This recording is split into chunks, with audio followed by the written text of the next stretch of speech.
The break turn does several things for the defender in conjunction with increasing AOT, or angle off tail. High G and greater AOT increases the shooter's lead requirement. If he failed to allow adequate excess lead during his approach, he may not be able to generate it after the break. The resulting higher tracking G, shorter firing time, and increased min range also make the attacker's job more difficult. If the shooter is able to maintain his firing position, both range and lead, a continued break turn is no longer appropriate. Continuation of an in-plane turn past this point can result in sustained tracking or a very deadly in-plane snapshot. As the shooter regains his firing position, the defender should roll quickly about 90 degrees in either direction using maximum performance roll techniques to throw the attacker rapidly out of plane. The defender then reapplies G to turn sharply in a plane perpendicular to that of the shooter. This second turn is continued until the shooter breaks off his attack for minimum range or no longer positions his nose for a shot. A slow roll toward the attacker is required to keep the shooter in the defender's horizontal plane, that is, in the plane of the defender's wings, so that the perpendicular plane of maneuver is maintained throughout. The defender is actually performing a near barrel roll, inscribing a circle around the shooter's aircraft.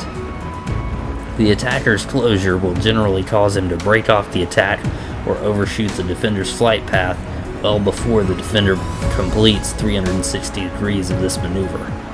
This tactic is illustrated in the following figure. At time 1 in this example, the defender sees the attacker approaching from the right at about co-altitude and approximately 90 degrees off the tail, apparently attempting to close to guns range.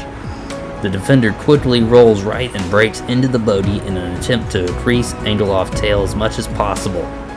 The attacker also rolls right and pulls to maintain his lead and begin the saddle up process by maneuvering in the same plane as his target, in a level turn at the same altitude in this case, while continuing to close.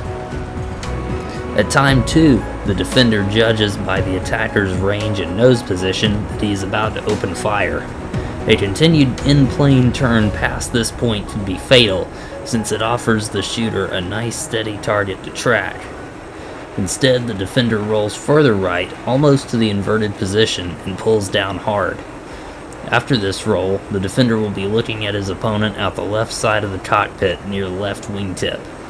The shooter is no longer in the target's plane of motion and must maneuver radically to reposition for the shot. In this case, he also rolls inverted and tries to follow the target through its defensive maneuver. The defender continues to pull and roll slowly toward the bogey, that is to the left, in order to hold the attacker on the left wingtip. This technique continuously changes the target's plane of maneuver and prevents the attacker from saddling up. By time 3, the shooter can no longer follow the target and through the maneuver, he loses the lead necessary for a shot and overshoots the defender's flight path. Now let's take a look at this in DCS world. Alright, I am in an F5E Tiger, and we're going to be taking on a MiG-21. So, he should be somewhere off to the right. Oh, there he is.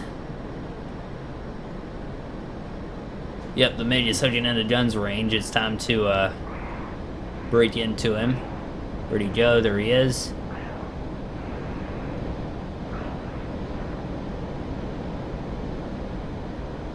Oh, he's gonna... I'm gonna roll 90 degrees. Try to keep him off that left wing, like we were talking about before. Keep him off the left wing, and yep, he overshot. He is no longer hooking in behind us.